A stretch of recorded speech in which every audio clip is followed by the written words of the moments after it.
इनकी बातें सुनने के बाद कम से कम इस बात का तो भरोसा जरूर मिलता है कि कश्मीर को सिर्फ चंद लोग अपने गुप्त एजेंडे के तहत बदनाम करने की कोशिशें कर रहे हैं, जिनमें कुछ बड़े पत्रकार, नेता, अलगाववादी और ऐसे लोगों का समर्थन करने वाला पाकिस्तान शामिल है। लेकिन ऐसे सभी लोगों के लिए अभी हमारे पास एक और बड़ा सरप्राइज बाकी है। अब मैं आपको आज का सबसे बड़ा इंटरव्यू दिखाऊंगा। इस इंटरव्यू में कश्मीर की गुरेज घाटी में रहने वाले 63 साल के एक बुजुर्ग हैं, जिनकी सच्ची और कड़वी बातें अलगाववादी नेताओं और देश को तोड़ने की बात करने वाले लोगों के दिल और दिमाग पर गहरी चोट करेगी। आमतौर पर हमारे देश के मीडिया में कोई इंटरव्यू तभी बड़ा इंटरव्यू माना जाता है जब उसमें बड़े बड़े नेता हों, बड़े बड़े सेलिब्रिटीज हों, प्रधानमंत्री हों, कैबिनेट मंत्री हों, या बड़े फिल्म स्टार्स हों, या बड़े क्रिकेटर्स हों। तभी पत्रकार और पत्रकार की जमात में उस इंटरव्यू को सम्मान मिलता है, उसे बड़ा इंटरव्यू कहा जाता है। पत्रकारिता की दुनिया में ऐसा ही माना जाता है। लेकिन एक आम आदमी के इंटरव्यू को कभी भी बड़ा इंटरव्यू नहीं माना जाता। हम इस धारणा को और इस दूषित सोच को बदलना चाहते हैं। इसलिए हमने कश्मीर में अपनी आजाद रिपोर्टिंग के दौरान एक आम हिंदुस्तानी का एक बड़ा इंटरव्यू किया। इस व्यक्ति का नाम है मीर हबीबुल्ला, और मीर साहब की बातें आज पूरे देश और पूरी दुनिया को ध्यान से सुननी चाहिए। कश्मीर में हमको ये दो चेहरे क्यों देखने को मिल रहे हैं? हमने कश्मीर को जो देखा, हमने मतलब मीडिया ने जो देखा या देश जो देखता है, उसमें श्रीनगर में जो होता है वो एक अलग चेहरा नजर आता है। यहाँ जब हम लोगों से बात करते हैं तो एक बिल्कुल ही दूसरा चेहरा नजर आता है। यहाँ बिल्कुल हिंदुस्तान से जुड़े हुए लोग, बिल्कुल वैसे जैसे हम जुड़े हैं वैसे ही हिंदुस्तान के यहाँ के लोग जुड़े हुए हैं। कहीं कोई अंतर ही नहीं है, कहीं कोई आज़ादी की बात नहीं कर रहा है, कहीं कोई इस तरीके की बात नहीं कर रहा। तो ये अंतर क्यों है? बेसिक अंतर क्यों है? और कश्मीर असल है क्या? जो यहाँ रह रहे हैं वो कश्मीर है, या जो श्रीनगर में रह रहे हैं वो कश्मीर है? कश्मीर जो है ये सिटी पूरा जम्मू कश्मीर है, जिसका हमारा आधा हिस्सा पाकिस्तान में है। जिस पाकिस्तान वाले बोलते हैं ना कश्मीर हमारा है। आज़ाद कश्मीर जो है वो आधा हिस्सा, जो इंडिया का ये कश्मीर का आधा हिस्सा हमारा आज़ाद कश्मीर है।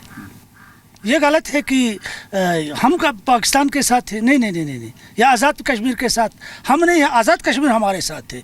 दो चेहरे इसलिए नज़र आते हैं। अभी न्यू जनरेशन जो चली है, अभी 68 साल हो गए लगभग, तकरीबन 47 से लेकर अभी तक आज़ादी मिले हुई है। साहब, आदमी को तब पता चलता है जब नरक में जाता है तो जन्नत का पता बाद में चलता है कि जन्नत क्या है और जहन्नम में क्या फ़र्क है। पाकिस्तान के मज़े हमने अच्छी तरह से चखे हैं साहब। जैसे हमारे सरपंच साहब ने कहा, रेप केस, मर्डर केस यहाँ नहीं हो गया है। आप देखो, अब पास में हमारी खेतें लगी है ना, ये पूरा जंगल है, बालन लाती है लेडीज़, तो मजाल ही नहीं है कि फौज उसकी तरफ बुरी नज़र से कभी देखा होगा। मैं सरपंच साहब की बात को तायद करता हूँ, कभी ऐसा नहीं हो गया है। हम मिलिटेंसी के खिलाफ है। मुझे जो आज़ादी एक दफ़ा जो मिली है हिंदुस्तान में, जो मुझे एक दफ़ा आज़ादी मिली, मैं उसी पर तुला हुआ हूँ। मेरी 63 साल उम्र हो गई है। ये गलत कहा जाता है कि नहीं रेप हो गया। कहाँ हो गया? किसने किया रेप? पाकिस्तान की वजह से ये जो मसला फैल गया J&K में, ये पाकिस्तान की चाल थी, जिसने कश्मीर से बदला लेना चाहा और फूट डाल दी। उन्होंने दो किस्म के लोग तैयार कर दिए। और आप देखो इसमें क्या कहते हैं, हमारे मोहम्मद साहब ने कहा एक वक्त ऐसा आएगा मुसलमानों के बीच में 72 कौमें बनेंगी, और वही हाल है। कोई हिज़्बुल मुजाहिदीन, कोई ये, कोई वो, कोई किसी पार्टी से ताल्लुक़ रखता है, कोई किसी पार्टी से ताल्लुक़ रखता है। हम एक ही पार्टी से ताल्लुक़ रखते हैं, वो क्या है, मैं हिंदुस्तानी हूँ, बस मेरा हिंदुस्तान है। मैं बाप दादा ने हिंदुस्तान जिंदाबाद बोला है, हम भी मरने तब दम तक यही बोलेंगे, हिंदुस्तान जिंदाबाद। हमें ना कोई आज़ादी चाहिए, ना अलहदगी चाहिए। मैं वही बात फिर मांगने वाला नहीं हूँ। आप जैसे बुजुर्ग ना, उन लोगों का साया भी इस देश को बहुत ज़रूर चाहिए, क्योंकि आप जैसे बुजुर्ग ही उस नौजवान को समझा सकते हैं। कुछ नौजवान हैं, मुझे लगता नहीं कि बहुत ज़्यादा होंगे, जो कि अलग तरीके की आवाज़ उठाते हैं।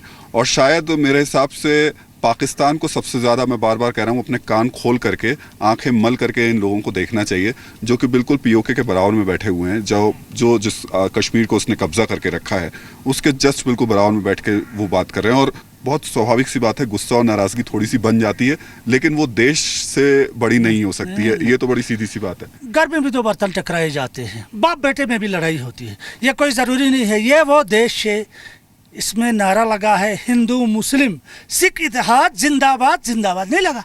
ये अब कहना नहीं है, ये हिंदुस्तानी का नारा है। हिंदुस्तान में 50 किस्म के लोग रहते हैं। ये वो हिंदुस्तान है जहाँ शेर और बकरिया के चश्मे में पानी पीते हैं। जिनसे हम बात कर रहे हैं वो कोई हम दिल्ली में खड़े होकर बात नहीं कर रहे हैं, हम बात कर रहे हैं जहाँ पीछे जस्ट बिल्कुल पाकिस्तान है। जी जी जी जी वो जी, कश्मीर जिस पर उसने कब्जा कर रखा है, और वो कश्मीरी जो कि हिंदुस्तान के साथ में उसी तरीके से जुड़े हैं जैसे मैं जुड़ा हूँ, जैसे आप जुड़े हैं। पता नहीं फिर वो कौन लोग हैं जो बार बार यहाँ से खड़े होकर कहते हैं कि हमें आज़ादी चाहिए। नहीं नहीं नहीं, हमें आज़ादी नहीं चाहिए, हमें आज़ादी की ज़रूरत नहीं है। हम तो अपने आप को आज़ाद समझते हैं। ये देश आज़ाद देश है और आज़ाद देश ही रहेगा, ता क़यामत तक आज़ाद रहेगा। हम हिंदुस्तानी हैं, बालिश बर ज़मीन हम किसी के दुश्मन में चंगुल में आने वाले नहीं हैं। हम सीना तान कर जान देंगे, अपनी जाने निचावर कर देंगे। आप बताओगे नहीं मुझे क्या है, ना मुझे किसी से लालच है, ना मुझे किसी ने ये बताया है कि मैं तो हिंदुस्तानी हूँ, सब मेरा हक है। अगर आपका हक है तो मेरा भी हक है, हम सबका हक है। हिंदुस्तान सबका है। मैं तो देखता हूँ 63 साल की उम्र में मैंने जो इसमें देखा, पाया, सुना, सब कुछ देखा। हिंदुस्तान वाहिद वर्ल्ड में एक ही कंट्री है, वर्ल्ड में एक कंट्री है जो आज़ाद देश है, मेरा देश, जहाँ सेकुलरिज्म है, डेमोक्रेसी है।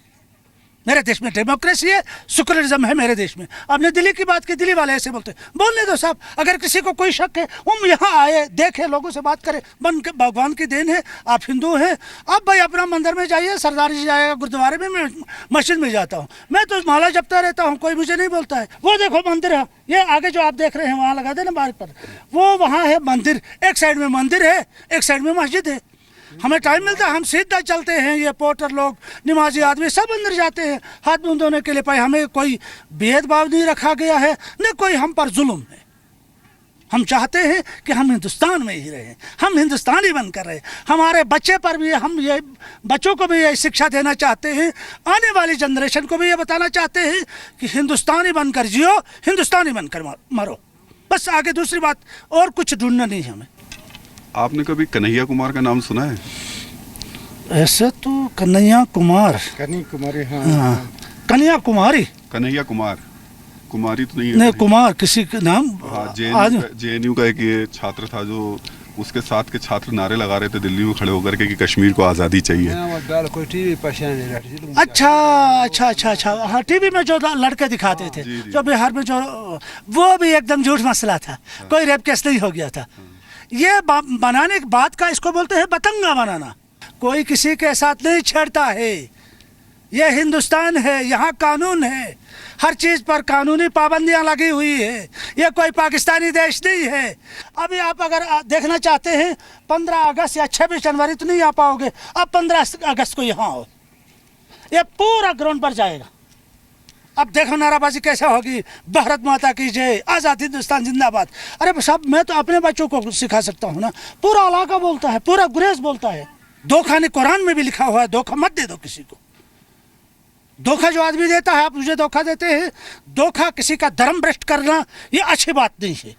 ये वो अपने आप को आदमी धोखा खा जाता है। अगर कश्मीर पर मिलिटेंसी छाई हुई है, उसमें भी हमारा नुकसान है। हमारे स्कूल जलते हैं, हमारे पुलिया टूट जाते हैं, हमारे आदमी मर जाते हैं। पाकिस्तान का उसमें क्या बिगड़ता है? हाँ, अब ये बोलते हैं नहीं ऐसे होगा सब। अभी हम बुढ़ापा आ गया, हम जज्बाती हो जाते हैं फिर, और जज्बे ईमानी से बोलता हूँ मैं। चाइना, अमेरिका, फ्रांस हो, इटली हो, पाकिस्तान को, इन सब को बता दो मैदान में आओ, फिर भी इंडिया का कुछ बिगड़ने वाला नहीं है। It is India, India India रहेगा। इसका साथ देने वाला ऊपर बैठा है, इसकी ईमान का साथ देने वाला ऊपर बैठा है, इसका भरोसे का साथ देने वाला भगवान बैठा है। इन्होंने जुल्म नहीं किया, हम क्यों धोखा देंगे? ये इंटरव्यू कैसा लगा आपको? ये सच्चाई आपको कैसी लगी? आपने शायद कभी सोचा नहीं होगा कि कश्मीर में भी ऐसी देशभक्ति आपको देखने को और सुनने को मिल सकती है। कश्मीर के गुरेज घाटी में रहने वाले 63 साल के मीर हबीबुल्लाह की बातें आज पूरे देश को सुनानी बहुत जरूरी थी। हमारे देश के मेन स्ट्रीम मीडिया में यह इंटरव्यू कभी नहीं दिखाया जाएगा। क्रांतिकारी अखबारों और न्यूज चैनल्स के बड़े बड़े संपादक इस इंटरव्यू को डस्टबिन या कंप्यूटर के रिसाइकल बिन में फेंक देंगे। ये संपादक कहेंगे कि पत्थरबाजों के इंटरव्यू लाओ और छीन के लेंगे आजादी के नारे लगाने वालों की बातें देश के सामने रखो, क्योंकि वही उनके लिए असली हकीकत है। लेकिन आम कश्मीरी की बात इन्हें कभी सुनाई नहीं देती। आपने एक और बात नोट की है, हमारे देश के तमाम बड़े पत्रकार, सो कॉल्ड एक्सपर्ट्स, जो आपको हमेशा टीवी स्टूडियोज में बैठे हुए मिलते हैं और वो बड़े बड़े अखबारों में कॉलम्स लिखते हैं, हमारे बुद्धिजीवी और हमारे बड़े बड़े नेता कश्मीर की आजादी की मांग तो उसकी मांग को तो हवा देते हैं। हमेशा कश्मीर की आजादी की मांग को वो हवा देते आपको दिखाई देंगे, लेकिन वो कभी भी पाकिस्तान के कब्जे वाले कश्मीर को आजाद कराने की बात नहीं करते। अब हमारा सवाल यह है कि ये फर्क क्यों है? आपने ध्यान दिया होगा कि 7 मिनट के इंटरव्यू के दौरान इस देशभक्त कश्मीरी ने सिर्फ और सिर्फ देश को जोड़ने की बातें कही। हमें लगता है कि श्रीनगर के डाउनटाउन में एजेंडे वाला चश्मा पहनकर जाने वाले लोग एक बार इस इलाके के दर्शन कर लें और वहां के बुजुर्गों से भी बात करें। कहते हैं बुजुर्गों की बातें सुनने से बहुत लाभ होता है, क्योंकि उन्हें तजुर्बा होता है। हमारे देश के डिजाइनर पत्रकारों को भी ये बात हमेशा याद रखनी चाहिए और इसीलिए कश्मीर से आजाद रिपोर्टिंग पर हमारी ये सीरीज कल भी जारी रहेगी और कल हम कश्मीर के बच्चों की बात करेंगे जो स्कूल में पढ़ाई के दौरान ABCD के साथ साथ ये भी पढ़ते हैं कि I फॉर इंडिया होता है। और जब इन बच्चों से पूछा जाता है कि उनके मुल्क का नाम क्या है, तो उनकी जुबान से पाकिस्तान नहीं, हिंदुस्तान की मधुर आवाज सुनाई देती है। इन बच्चों के दिमाग में अलगाववाद का जहर अभी नहीं भरा गया है, बल्कि इन्हें यही शिक्षा दी जाती है स्कूल में कि इनका धर्म और ईमान सबसे पहले, इनका देश भारत है। ये बच्चे एक सुर में खड़े होकर भारत माता की जय के नारे लगाते हैं। कश्मीर की युवा पीढ़ी को श्रीनगर में बहला फुसलाकर भड़काने वाले लोग हमारी कल की रिपोर्टिंग देखने के बाद अपना चेहरा छुपाते हुए नजर आएंगे। इसलिए हमारी इस देशभक्त रिपोर्टिंग के लिए अपना समय आप अभी से सुरक्षित कर लीजिए।